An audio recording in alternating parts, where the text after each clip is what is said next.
ವೀಕ್ಷಕರೇ, ಈ ತಮಿಳುನಾಡಿನ ರಾಜಕೀಯ ಕಳೆದ ಹಲವಾರು ವರ್ಷಗಳಿಂದ ದ್ರಾವಿಡ ಮುನ್ನೇತ್ರಂ ಕಳಗಂ ಅಂದ್ರೆ ಡಿಎಂಕೆ ಮತ್ತು ಆಲ್ ಇಂಡಿಯಾ ಅಣ್ಣಾ ದ್ರಾವಿಡ ಮುನ್ನೇತ್ರ ಕಳಗಂ ಅಂದ್ರೆ ಎಐಎಡಿಎಂಕೆ ಪಕ್ಷಗಳ ಸುತ್ತನೆ ಸುತ್ತುತ್ತಾ ಬಂದಿದೆ. ಅರ್ಧ ಶತಮಾನದ ಕಾಲ ಈ ಎರಡೇ ಪಕ್ಷಗಳು ತಮಿಳುನಾಡನ್ನ ಆಳ್ತಾ ಬಂದಿವೆ. ಹಾಗಾಗಿ ತಮಿಳುನಾಡಿನ ರಾಜಕೀಯದ ಬಗ್ಗೆ ಯಾರೇ ಮಾತಾಡಿದ್ರು ಅವ್ರ ಬಾಯಲ್ಲಿ ಬರೋದು ಕೇವಲ ಡಿಎಂಕೆ ಮತ್ತು ಎಐಎಡಿಎಂಕೆ ಪಕ್ಷಗಳು ಮಾತ್ರ. ರಾಷ್ಟ್ರೀಯ ಪಕ್ಷಗಳು ಆದಂತ ಕಾಂಗ್ರೆಸ್ ಮತ್ತು ಬಿಜೆಪಿ ಪಕ್ಷಗಳು ಅಲ್ಲಿ ಆಟಕ್ಕುಂಟು ಲೆಕ್ಕಕ್ಕಿಲ್ಲ. ಅದಲ್ಲದೆ ಅಲ್ಲಿ ಇನ್ನೂ ಕೂಡ ಸಣ್ಣ ಸಣ್ಣ ಪ್ರಾದೇಶಿಕ ಪಕ್ಷಗಳು ಕೂಡ ಇದ್ದು ಅವೆಲ್ಲ ಒಂದೊಂದು ಜಿಲ್ಲೆಗೆ ಅಥವಾ ಪ್ರಾಂತ್ಯಕ್ಕೆ ಮಾತ್ರ ಸೀಮಿತ ಆಗಿದ್ದಾವೆ. ಇಲ್ಲಿವರೆಗೂ ಅಲ್ಲಿನ ಜನರು ಕೇವಲ ಡಿಎಂಕೆ ಮತ್ತು ಎಐಎಡಿಎಂಕೆ ಪಕ್ಷಗಳ ಪಾಳೆಗಾರಿಕೆಯನ್ನ ಮಾತ್ರ ನೋಡ್ತಾ ಬಂದಿದ್ದಾರೆ. ಆದ್ರೆ ದಶಕಗಳ ಕಾಲದ ನಂತರ ಅಲ್ಲಿ ಬದಲಾವಣೆ ಕಾಣುವಂತ ಮತ್ತು ಅಧಿಕಾರದ ರಾಜಕಾರಣದಲ್ಲಿ ಸ್ಥಾನ ಪಲ್ಲಟ ಆಗುವಂತ ಎಲ್ಲಾ ಲಕ್ಷಣಗಳು ಕೂಡ ಕಾಣಿಸ್ತಿದ್ದಾವೆ. ಈ ಬಾರಿ ಅಲ್ಲಿಯ ಜನ ಮತ್ತೊಂದು ಪಕ್ಷಕ್ಕೆ ನೆಲೆಯನ್ನು ಒದಗಿಸೋದು ಮಾತ್ರವಲ್ಲದೆ ಅಧಿಕಾರವನ್ನ ಕೊಡುವಂತ ಸಾಧ್ಯತೆಗಳು ಕೂಡ ದಟ್ಟವಾಗಿದ್ದಾವೆ. ಹೌದು, ಅದು ಮತ್ಯಾವುದೂ ಅಲ್ಲ, ತಮಿಳು ಸಿನಿಮಾ ರಂಗದ ಸ್ಟಾರ್ ನಟ ವಿಜಯ್ ಕಟ್ಟಿರುವಂತ ಹೊಸ ರಾಜಕೀಯ ಪಕ್ಷ ಟಿವಿಕೆ ಅಂದ್ರೆ ತಮಿಳು ವೆಟ್ರಿ ಕಳಗಂ. ಹೌದು ವೀಕ್ಷಕರೇ, ವಿಜಯರವರ ಟಿವಿಕೆ ಪಕ್ಷ ಮುನ್ನುಗ್ತಿರುವಂತ ವೇಗವನ್ನು ನೋಡಿದ್ರೆ ಈ ಬಾರಿ ಏನೋ ಭಾರಿ ಬದಲಾವಣೆ ಆಗೋದು ಖಂಡಿತ ಅನ್ನೋದು ರಾಜಕೀಯ ಪಂಡಿತರ ಅಭಿಪ್ರಾಯ. ಹಾಗಾದ್ರೆ ಅಂತದೇ ನಡೀತಾ ಇದೆ ತಮಿಳುನಾಡಿನಲ್ಲಿ? ವಿಜಯ್ ಕಟ್ಟಿರುವಂತ ಹೊಸ ಪಕ್ಷ ಮಾಡ್ತಿರುವಂತ ಮೋಡಿಯಾದ್ರೂ ಎಂತದ್ದು? ಅಷ್ಟಕ್ಕೂ ಈ ವಿಜಯ್ ರಾಜಕೀಯಕ್ಕೆ ಬಂದಿದ್ದಾದ್ರೂ ಯಾಕೆ? ಬನ್ನಿ ವೀಕ್ಷಕರೇ, ಇವತ್ತಿನ ಈ ಒಂದು ವಿಡಿಯೋದಲ್ಲಿ ಇವೆಲ್ಲಕ್ಕೂ ಉತ್ತರವನ್ನ ಕಂಡುಕೊಳ್ಳೋಣ. ವೀಕ್ಷಕರೇ, ವಿಜಯ್ ಅಲಿಯಾಸ್ ವಿಜಯ್ ಜೋಸಫ್ ಚಂದ್ರಶೇಖರ್ ಉರುಫ್ ತಳಪತಿ. ಅಭಿಮಾನಿಗಳು ಅವರನ್ನ ಕರೆಯೋದು ಹೀಗೇನೆ. ಕನ್ನಡದ ದಳಪತಿನೇ ತಮಿಳಿನ ತಲಪತಿ ಅಥವಾ ತಳಪತಿಯಾಗಿದೆ, ಅಂದ್ರೆ ಕಮಾಂಡರ್. ತನ್ನ ಮಾಸ್ ಸಿನಿಮಾಗಳ ಇಮೇಜ್ ಇಂದಾಗಿ ವಿಜಯ್ಗೆ ಈ ಒಂದು ಹೆಸರು ಬಂದಿದೆ. ಆದ್ರೆ ವಿಜಯ್ಗೆ ಈ ಒಂದು ಬಿರುದು ಬಂದದ್ದು ಮೊದಲಿಂದೇನು ಅಲ್ಲ. ಸಿನಿಮಾ ಇಂಡಸ್ಟ್ರಿಗೆ ಇವರು ಮೊದಲು ಕಾಲಿಟ್ಟಾಗ ಲವರ್ ಬಾಯ್ ಕ್ಯಾರೆಕ್ಟರ್ಗಳನ್ನ ಹೆಚ್ಚಾಗಿ ಮಾಡ್ತಾ ಇದ್ರು. ಆದ್ರೆ ಗಿಲ್ಲಿ ಸಿನಿಮಾದಿಂದ ಇವರ ಇಮೇಜ್ ಬದಲಾಗುತ್ತೆ. ವೀಕ್ಷಕರೇ, ಹಾಗೆ ನೋಡಿದ್ರೆ ವಿಜಯ್ ಏನು ತುಂಬಾ ಸೈಕಲ್ ಅನ್ನು ಹೊಡೆದು ಚಿತ್ರರಂಗಕ್ಕೆ ಬಂದಿಲ್ಲ. ಅವ್ರ ತಂದೆ ಎಸ್.ಎ. ಚಂದ್ರಶೇಖರ್ ಅವರು ಸಿನಿಮಾ ನಿರ್ದೇಶಕ ಮತ್ತು ನಿರ್ಮಾಪಕ ಆಗಿರೋದ್ರಿಂದ ಅವ್ರಿಗೆ ಸಿನಿಮಾ ರಂಗದಲ್ಲಿ ಪ್ರವೇಶ ಪಡೆಯೋದಕ್ಕೆ ಹೆಚ್ಚೇನು ಸಮಯ ಬೇಕಾಗ್ಲಿಲ್ಲ. ವಿಜಯ್ ಅವರು ಅವ್ರ ತಂದೆಯ ಸಿನಿಮಾಗಳಲ್ಲಿ ಬಾಲ ನಟನಾಗಿ ನಟಿಸೋದಕ್ಕೆ ಶುರು ಮಾಡಿದ್ರು. ಅವರು 1992ರಲ್ಲಿ ಬಂದಿದಂತ ನಾಳೆ ತೀರ್ಪ್ ಅನ್ನುವಂತ ಸಿನಿಮಾದ ಮೂಲಕ ಹೀರೋ ಆಗಿ ಬಡ್ತಿ ಪಡೆದ್ರು. ಯಾರ ಮಗನಾದ್ರೆ ಏನಂತೆ, ಜನ ಅಷ್ಟು ಬೇಗ ಒಪ್ಕೋಬೇಕಲ್ಲ. ಅವರ ಮೊದಲ ಕೆಲವು ಸಿನಿಮಾಗಳಲ್ಲಿ ಅವ್ರಿಗೆ ಅಷ್ಟೇನು ಯಶಸ್ಸು ಸಿಗ್ಲಿಲ್ಲ. ಹಾಗಾಗಿ ವಿಜಯ್ ನಂತರದ ದಿನಗಳಲ್ಲಿ ರೊಮ್ಯಾಂಟಿಕ್ ಹೀರೋನ ಪಾತ್ರದಲ್ಲಿ ಅಭಿನಯಿಸೋದಕ್ಕೆ ಶುರು ಮಾಡ್ತಾರೆ. ಅದರಂತೆ 1996ರಲ್ಲಿ ತೆರೆಕಂಡಂತ ಪೂವೆ ಉನಗಾಗ ಸಿನಿಮಾ ಸೂಪರ್ ಹಿಟ್ ಆಗುತ್ತೆ. ಗಲ್ಲಾ ಪೆಟ್ಟಿಗೆಯಲ್ಲಿ ಸದ್ದಿನ ಜೊತೆಗೆ ಒಳ್ಳೆಯ ವಿಮರ್ಶೆಯನ್ನು ಕೂಡ ಪಡೆಯಿತು. ನಂತರ 1992ರಲ್ಲಿ ಬಂದಂತ ಕಾದಲಕ್ಕೂ ಮರ್ಯಾದೆ ಅನ್ನುವಂತ ಸಿನಿಮಾವಂತೂ ವಿಜಯ್ಗೆ ತಮಿಳು ಸಿನಿಮಾದ ಲವರ್ ಬಾಯ್ ಪಟ್ಟವನ್ನ ಖಾಯಂ ಮಾಡ್ತು.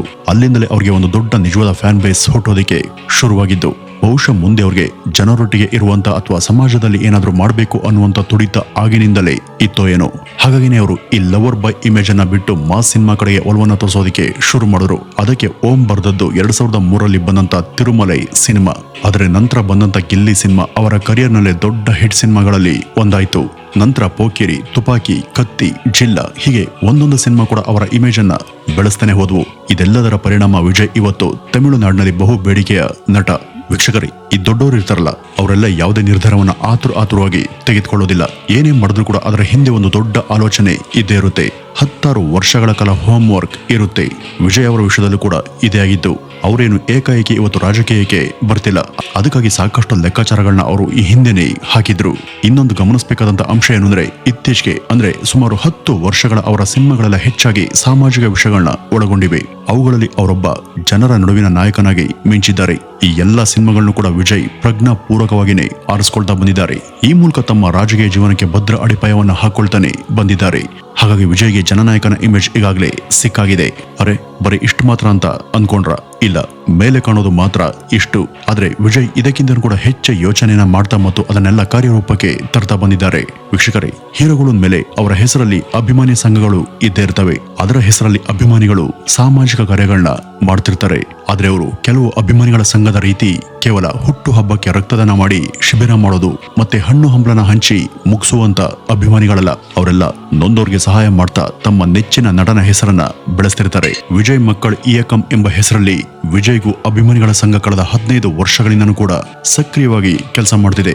ನೆರೆ, ಬರ, ಶಿಕ್ಷಣ, ಊಟ, ವಸತಿ ಹೀಗೆ ಅನೇಕ ಜನಪರ ಕೆಲಸಗಳನ್ನ ಮಾಡ್ತಾ ಬಂದಿದ್ದಾರೆ. ಇನ್ನು ವಿಶೇಷ ಅಂದ್ರೆ ಈ ಸಂಘಗಳ ಮೂಲಕ ವಿಜಯ್ 2023ರಲ್ಲಿ ರಾಜ್ಯದ 234 ವಿಧಾನಸಭಾ ಕ್ಷೇತ್ರಗಳಲ್ಲೂ ಪ್ರತಿಭಾವಂತ ವಿದ್ಯಾರ್ಥಿಗಳಿಗೆ ಹಣ ಸಹಾಯವನ್ನ ಮಾಡಿದ್ರು. ಜೊತೆಗೆ ಅವರಿಗೆ ಅಂಬೇಡ್ಕರ್, ಪೆರಿಯಾರ್ ರೀತಿಯಲ್ಲಿ ಚೆನ್ನಾಗಿ ಓದ್ಬೇಕು ಮತ್ತು ಹಣಗಾಗಿ ಮತ ಹಾಕುವವರ ಮತ್ತು ಮಾರಿಕೊಳ್ಳೋರ ಬಗ್ಗೆ ಹುಷಾರಾಗಿರಿ ಎಂಬ ಸುದ್ದಿ ಮಾತನ್ನು ಕೂಡ ಹೇಳಿದ್ರು. ಅದು ಎಲ್ಲಾ ಕಡೆ ಸುದ್ದಿಯಾಯಿತು ಕೂಡ. ಹೀಗೆ ಹಳ್ಳಿಗಳಲ್ಲೂ ಕೂಡ ಅವರ ಹೆಸರು ಹಬ್ಬಿರೋದ್ರಿಂದ ವಿಜಯ್ಗೆ ಪ್ಲಸ್ ಪಾಯಿಂಟ್ ಆಯಿತು. ವೀಕ್ಷಕರೇ, ಇನ್ನೊಂದು ಗಮನಿಸಬೇಕಾದಂತ ವಿಷಯ ಏನು ಅಂದ್ರೆ MGR, ಅಣ್ಣಾದೊರೈ, ಕರುಣಾನಿಧಿ, ಜಯಲಲಿತಾ ತಮಿಳುನಾಡಿನ ರಾಜಕಾರಣದ ಮೇರು ಪರ್ವತಗಳು. ಇತ್ತೀಚೆಗೆ ಕರುಣಾನಿಧಿ ಮತ್ತು ಜಯಲಲಿತಾ ನಿಧನರಾಗಿರೋದ್ರಿಂದ ತಮಿಳುನಾಡಿನಲ್ಲಿ ಒಂದು ನಿರ್ವಾತ ಸೃಷ್ಟಿಯಾಗಿದೆ. ಇಡೀ ತಮಿಳುನಾಡಿನ ಜನ ಒಪ್ಪಿ ಸ್ವೀಕರಿಸಬಲ್ಲಂತ ಒಬ್ಬ ನಾಯಕನ ಕೊರತೆ ಇದೆ. ಜಾತಿ, ಮತ, ಪಂಕ್ತಿ, ಸಿದ್ಧಾಂತ ಈ ರೀತಿ ಎಲ್ಲವನ್ನೂ ಕೂಡ ಮೀರಿ ಜನರನ್ನ ತಲುಪಬಹುದಾದಂತಹ ಒಬ್ಬ ವ್ಯಕ್ತಿಗಾಗಿ ಅಲ್ಲಿನ ಜನ ಎದುರು ನೋಡ್ತಿದ್ದಾರೆ. ಸಾಲದಕ್ಕೆ ವಂಶವಾಹಿ ರಾಜಕಾರಣ, ಮಿತಿ ಮೀರಿದಂತ ಭ್ರಷ್ಟಾಚಾರ ಹೀಗೆ ವಿವಿಧ ಕಾರಣಗಳಿಂದ ಬೇಸತ್ತಿರುವಂತ ಜನತೆ DMK ಮತ್ತು AIADMK ಹೊರತಾಗಿ ಬೇರೆ ಪಕ್ಷಗಳಿಗೆ ಒಲವನ್ನು ತೋರಿಸುವಂತ ಸೂಚನೆಗಳು ಸಿಗ್ತಿವೆ. ಇವೆಲ್ಲವನ್ನು ಕೂಡ ಚೆನ್ನಾಗಿ ತಿಳಿದುಕೊಂಡಿರುವಂತ ವಿಜಯ್ ಜನ ಮೆಚ್ಚುವಂತ ಆ ಜನನಾಯಕ ನಾನೇ ಯಾಕಾಗಬಾರದು ಅಂತ ಆಲೋಚಿಸಿರಬಹುದು.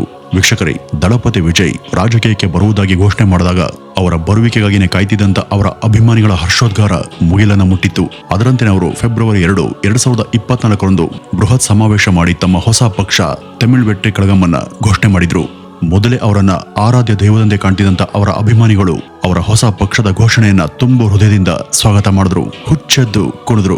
ಆ ಒಂದು ಕ್ಷಣ ರಾಜ್ಯದಲ್ಲಿ DMK ಮತ್ತು ಅಣ್ಣಾ DMK ಪಕ್ಷಗಳ ಅಟ್ಟಹಾಸವನ್ನ ಮುರಿಯೋದಿಕ್ಕೆ ರಾಜ್ಯದಲ್ಲಿ ಬದಲಾವಣೆಯ ಗಾಳಿ ಬೀಸಲೇಬೇಕು ಅಂತ ಕಾದಿದ್ದವ್ರಿಗಂತೂ ವಿಜಯ್ ನಿಜವಾಗಿಯೂ ಒಂದು ಆಶಾಕಿರಣದಂತೆ ಕಂಡಿದ್ದು ಸುಳ್ಳಲ್ಲ. ಆದ್ರೆ ವೀಕ್ಷಕರೇ, ವಿಜಯ್ ಅವರು ಚುನಾವಣೆಗೆ ಸ್ಪರ್ಧೆ ಮಾಡೋದಕ್ಕೆ ಅವಸರವನ್ನ ಅವರು ಹೊಸ ಪಕ್ಷ ಘೋಷಣೆ ಮಾಡಿದಾಗ ಲೋಕಸಭಾ ಚುನಾವಣೆಗೆ ಇನ್ನೂ ಕೂಡ ಸಾಕಷ್ಟು ಸಮಯ ಇತ್ತು. ಆದ್ರೆ ಅವ್ರಿಗೆ ಗೊತ್ತಿತ್ತು ಅವಸರದಲ್ಲಿ ಏನೋ ಮಾಡೋದಕ್ಕೆ ಹೋದ್ರೆ ಮತ್ತಿನ್ನೇನು ಆಗಬಹುದು ಅಂತ. ಹಾಗಾಗಿನೇ ಅವರು ನಮ್ಮ ಗುರಿ ಏನಿದ್ರು 2026ರ ವಿಧಾನಸಭಾ ಚುನಾವಣೆ ಅಂತಾನೆ ಘೋಷಣೆ ಮಾಡಿದ್ರು. ಅಷ್ಟು ಮಾತ್ರವಲ್ಲದೆ ಇನ್ಮುಂದೆ ಸಕ್ರಿಯ ರಾಜಕೀಯದಲ್ಲಿ ಇರೋದ್ರಿಂದ ಸಿನಿಮಾದಿಂದ ದೂರ ಇರೋದಾಗಿ ಅವರು ಈಗಾಗಲೇ ಘೋಷಣೆ ಮಾಡಿದ್ದಾರೆ. ಹಾಗಂತ ಅವರನ್ನು ಘೋಷಣೆ ಮಾಡಿ ಸುಮ್ನೆ ಕೂರ್ಲಿಲ್ಲ. ಅಲ್ಲಿಂದನೇ ಪಕ್ಷವನ್ನು ಕಟ್ಟೋದಕ್ಕೆ ಶುರು ಮಾಡಿದ್ರು. ಜನರನ್ನ ಸಂಘಟನೆ ಮಾಡೋದಕ್ಕೆ ಆರಂಭಿಸಿದ್ರು. ಜನರಲ್ಲಿ DMK ಮತ್ತು ADMK ಪಕ್ಷಗಳು ರಾಜ್ಯವನ್ನ ಹೇಗೆ ಆಳ್ತಿವೆ ಮತ್ತು ಹೇಗೆ ಆಳಿವೆ, ಅಭಿವೃದ್ಧಿ ಮಾಡೋದಕ್ಕೆ ಅವಕಾಶ ಇದ್ರೂ ಕೂಡ ಈ ಪಕ್ಷಗಳು ಅವುಗಳನ್ನ ಹೇಗೆ ಹಾಳು ಮಾಡ್ತಿದ್ದಾವೆ, ಈ ಎಲ್ಲಾ ವಿಚಾರಗಳನ್ನು ಕೂಡ ಜನರ ಮುಂದೆ ಇಡ್ತಾ ಬಂದ್ರು. ನಂತರ ಅಂದ್ರೆ ಕೆಲವು ತಿಂಗಳಿಂದ ವಿಜಯ್ ಅಲ್ಲಲ್ಲಿ ಸಮಾವೇಶಗಳನ್ನು ಕೂಡ ನಡೆಸೋದಕ್ಕೆ ಶುರು ಮಾಡಿದ್ರು. ಆದ್ರೆ ವೀಕ್ಷಕರೇ, ಅವರು ನಡೆಸ್ತಿರುವಂತಹ ಅಷ್ಟು ಸಮಾವೇಶಗಳಲ್ಲಿ ಜನ ಸೇರ್ತಿದ್ದಂತ ಜನಸಾಗರವನ್ನ ನೋಡಿ ಅಲ್ಲಿನ DMK ನಾಯಕರು ಮಾತ್ರವಲ್ಲ, ಇಡೀ ದೇಶದ ಬೇರೆ ಎಲ್ಲಾ ಪಕ್ಷಗಳ ನಾಯಕರು ಕೂಡ ಅವಾಕಾಗಿದ್ದಾರೆ.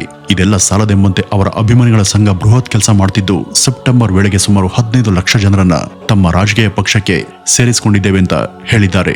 ಅವರೊಬ್ಬ ಹೀರೋ, ಅದಕ್ಕಾಗಿನೇ ಅವರನ್ನ ನೋಡೋದಕ್ಕೆ ಜನ ಸೇರ್ತಿದ್ದಾರೆ ಅಂತಲ್ಲ, ನಾಯಕರು ತಮ್ಮನ್ನ ತಾವು ಸಮಾಧಾನ ಮಾಡಿಕೊಂಡು ಓಡಾಡ್ತಿದ್ದಾರಾದ್ರೂ ಒಳಗೊಳಗೆ ಕೈಯನ್ನ ಹಿಸಿಕೊಳ್ತಿದ್ದಾರೆ. ಈ ಪರಿ ಅವರಿಗೆ ಜನ ಬೆಂಬಲ ಸಿಕ್ತಿರೋದು ಮತ್ತೆ ಅದು ಚುನಾವಣೆವರೆಗೂ ಹೀಗೇನೆ ಮುಂದುವರೆದ್ರೆ ಚುನಾವಣೆಯಲ್ಲಿ ಅವರು ಖಂಡಿತ ಮ್ಯಾಜಿಕ್ ಅನ್ನ ಮಾಡ್ತಾರೆ ಅಂತ ತಮ್ಮಲ್ಲೇ ಮಾತನಾಡ್ಕೊಳ್ತಿದ್ದಾರೆ. ಇಂಟ್ರೆಸ್ಟಿಂಗ್ ವಿಚಾರ ಅಂದ್ರೆ ತಮ್ಮ ಮೊದಲ ಎದುರಾಳಿ DMK ಅಂತನೂ ಕೂಡ ವಿಜಯ್ ಹೇಳಿದ್ದಾರೆ. ಹಾಗಾಗಿ ತಮ್ಮ ಪಕ್ಷ ಯಾರ ಜೊತೆ ಮೈತ್ರಿ ಇಲ್ಲದೆ ರಾಜ್ಯದ 234 ವಿಧಾನಸಭಾ ಕ್ಷೇತ್ರಗಳಲ್ಲೂ ಕೂಡ ಸ್ಪರ್ಧೆ ಮಾಡೋದು ನಿಶ್ಚಿತ ಅಂತ ಅವರೇ ಹೇಳ್ಕೊಂಡಿದ್ದಾರೆ. ನಿಮ್ಗೆ ಈ ವಿಜಯ್ ಅವರ ಆಲೋಚನೆ ಮತ್ತು ಚಿಂತನೆಗಳ ಬಗ್ಗೆ ಇನ್ನೂ ಕೂಡ ಸ್ಪಷ್ಟವಾಗಿ ತಿಳಿಬೇಕಾದ್ರೆ ನೀವು ಅವರ ಸಮಕಾಲೀನವರಾಗಿ ರಾಜಕೀಯಕ್ಕೆ ಬಂದು ವಿಫಲ ಆದಂತ ಇನ್ನೂ ಕೆಲವರ ಬಗ್ಗೆ ತಿಳಿದುಕೊಳ್ಬೇಕು. ಆಗ ಮಾತ್ರ ಅವರ ಟೈಮಿಂಗ್ ಸರಿನಾ ತಪ್ಪ ಅನ್ನೋದು ನಿಮ್ಗೆ ಅರ್ಥ ಆಗುತ್ತೆ. ಈ ರಜನಿಕಾಂತ್ ಅವರು ಪಕ್ಷವನ್ನು ಘೋಷಣೆ ಮಾಡಿದಾಗ ಅವತ್ತಿಗೆ ಅವ್ರಿಗೆ ವಯಸ್ಸಾಗಿತ್ತು. ಮತ್ತೆ ಆ ಒಂದು ವಯಸ್ಸಲ್ಲಿ ಪಕ್ಷ ಸಂಘಟನೆ ಮಾಡೋದು ಕೂಡ ಸರಿ ಅಂತ ಅನ್ನಿಸ್ತಿಲ್ಲ. ಇನ್ನು ಕಮಲ್ ಹಾಸನ್ ವಿಚಾರಕ್ಕೆ ಬಂದ್ರೆ ಅವರ ರಾಜಕೀಯ ಸಿದ್ಧಾಂತಗಳು ಮತ್ತು ಅವರ ಚಿಂತನೆಗಳು ಜನರಿಗೆ ಸರಿಯಾಗಿ ತಲುಪಲಿಲ್ಲ. ಮತ್ತೆ ತಲುಪ್ತವರಿಗೆ ಅದು ಸರಿಯಾಗಿ ಅರ್ಥನೂ ಕೂಡ ಆಗ್ಲಿಲ್ಲ.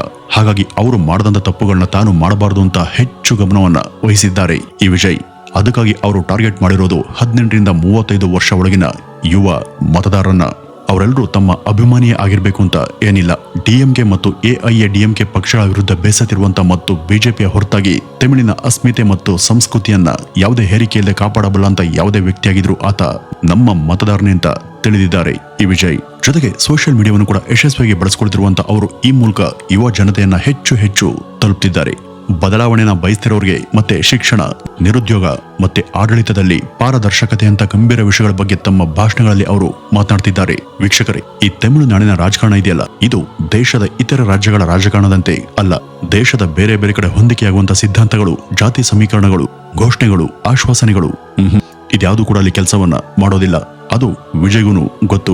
ಅದಕ್ಕಾಗಿ ಅವರು ಬಹುತೇಕ ಎಲ್ಲ ತಂತ್ರಗಳನ್ನು ಕೂಡ ಹೆಣಿತಿದ್ದಾರೆ. ಅದಕ್ಕಾಗಿಯೇ ಕಳೆದ ಫೆಬ್ರವರಿಯಲ್ಲಿ ಚೆನ್ನೈನಲ್ಲಿ ತಮ್ಮ ಟಿವಿಕೆ ಪಕ್ಷದ ಮೊದಲ ವರ್ಷಾಚರಣೆಯ ಸಮಾವೇಶದ ವೇಳೆ ದೇಶದ ಅಗ್ರಗಣ್ಯ ರಾಜಕೀಯ ತಂತ್ರಗಾರ ಪ್ರಶಾಂತ್ ಕಿಶೋರ್ ಅವರನ್ನು ಆಹ್ವಾನಿಸಿ ಕೈ ಮಿಲಾಯಿಸಿ ಸಮಾರಂಭದಲ್ಲಿ ಭಾಗವಹಿಸಿದ್ರು.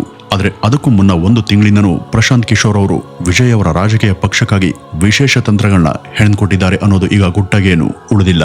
ಆದರೆ ಇವೆಲ್ಲವೂ ಕೂಡ ಸಲೀಸಾಗಿ ನಡೆದಿದೆ. ಅಪಾರ ಜನಬೆಂಬಲದೊಂದಿಗೆ ವಿಜಯ್ ಈ ಬಾರಿ ತಮಿಳುನಾಡು ರಾಜಕಾರಣದಲ್ಲಿ ದೊಡ್ಡ ಬದಲಾವಣೆಗೆ ನಾಂದಿ ಆಡೋದಂತೂ ಖಂಡಿತ ಅಂತ ಅಂತಿರುವಾಗಲೇ ಯಾರು ಕೂಡ ಊಹೆ ಮಾಡದಂತ ಒಂದು ಘಟನೆ ಮೊನ್ನೆ ನಡೆದೋಯ್ತು. ಕರೂರು ಜಿಲ್ಲೆಯಲ್ಲಿ ತಮ್ಮ ಪಕ್ಷ ಸಮಾವೇಶವನ್ನು ನಡೆಸೋದಕ್ಕೆ ತೀರ್ಮಾನಿಸಲಾಗಿತ್ತು. ಅದಕ್ಕಾಗಿ ಅವರನ್ನು ನೋಡೋದಕ್ಕೆ ಎಂದಿನಂತೆ ಲಕ್ಷಾಂತರ ಜನ ಸೇರಿದ್ರು. ಆದರೆ ಸಮಾವೇಶ ಸಮಯದಲ್ಲಿ ಭೀಕರ ಕಾಲ್ತುಳಿತ ಉಂಟಾಗಿ ಸುಮಾರು 41 ಜನ ಸಾವಿಗೀಡಾಗಿದ್ದನ್ನ ನೀವೀಗಾಗಲೇ ನೋಡಿದ್ದೀರಾ. ತಮ್ಮ ನೆಚ್ಚಿನ ನಟ ಮತ್ತು ನಾಯಕರನ್ನ ನೋಡಿ ಕಣ್ತುಂಬಿಕೊಳ್ಳೋದಕ್ಕೆ ಮತ್ತು ಅವರ ಪಕ್ಷಕ್ಕೆ ಬೆಂಬಲ ವ್ಯಕ್ತಪಡಿಸೋದಕ್ಕೆ ಬಂದವರು ಹೆಣವಾಗಿ ಹಿಂದಿರುಗಿದ್ರು. ಇದು ದೇಶದ ರಾಜಕೀಯ ಸಮಾವೇಶಗಳಲ್ಲಿ ನಡೆದಂತ ಅತ್ಯಂತ ಭೀಕರ ಘಟನೆ. ಹಾಗಾಗಿ ಈ ಒಂದು ಘಟನೆ ತಮಿಳುನಾಡು ಸೇರಿದಂತೆ ಇಡೀ ದೇಶದಲ್ಲೇ ಚರ್ಚೆಗೆ ಗ್ರಾಸವಾಯಿತು. ಆದರೆ ವಿಜಯ್ ಸೇರಿದಂತೆ ಟಿವಿಕೆ, ಬಿಜೆಪಿ ಮತ್ತು ಎಐಎಡಿಎಂಕೆ ಪಕ್ಷಗಳೆಲ್ಲವೂ ಕೂಡ ಆಡಳಿತಾರೂಢ ಡಿಎಂಕೆ ಪಕ್ಷದ ಮೇಲೆ ಮುಗಿಬಿದ್ದಿದ್ದಾವೆ.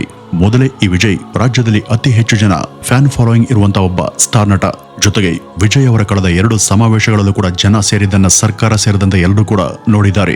ಹಾಗಾಗಿ ಲಕ್ಷಗಟ್ಟಲೆ ಜನ ಸೇರುವಂತ ಅಗತ್ಯ ಕ್ರಮಗಳನ್ನ ಕೈಗೊಳ್ಳೋದು ಸರ್ಕಾರ ಮತ್ತು ಸ್ಥಳೀಯ ಆಡಳಿತ ಕರ್ತವ್ಯ ಮತ್ತು ಜವಾಬ್ದಾರಿ ಆಗಿರುತ್ತೆ. ಆದ್ರೆ ಇಲ್ಲಿ ಆಡಳಿತ ಎಡವಿದೆ ಅನ್ನೋದು ಜೋರಾಗಿ ಕೇಳಿಬರುತ್ತಿರುವಂತ ಮಾತುಗಳು. ಇನ್ನೊಂದಷ್ಟು ಜನ ಇಲ್ಲೊಂದು ಸಂಚು ನಡೆದಿದೆ ಅನ್ನುವ ಮಾತುಗಳನ್ನು ಕೂಡ ಆಡ್ತಿದ್ದಾರೆ. ಸರಿಯಾಗಿ ವಿಜಯ್ ಮಾತನ್ನ ಶುರು ಮಾಡುವಂತ ಮುಂಚೆನೆ ಅಲ್ಲಿ ಕರೆಂಟ್ ಕಟ್ ಆಗಿದೆ. ಆಗ ಜನ ಗಲಿಬಿಲಿಗೊಂಡ್ರು ಅನ್ನುವಂತ ಮಾತುಗಳು ಕೂಡ ಕೇಳಿಬರ್ತಿವೆ.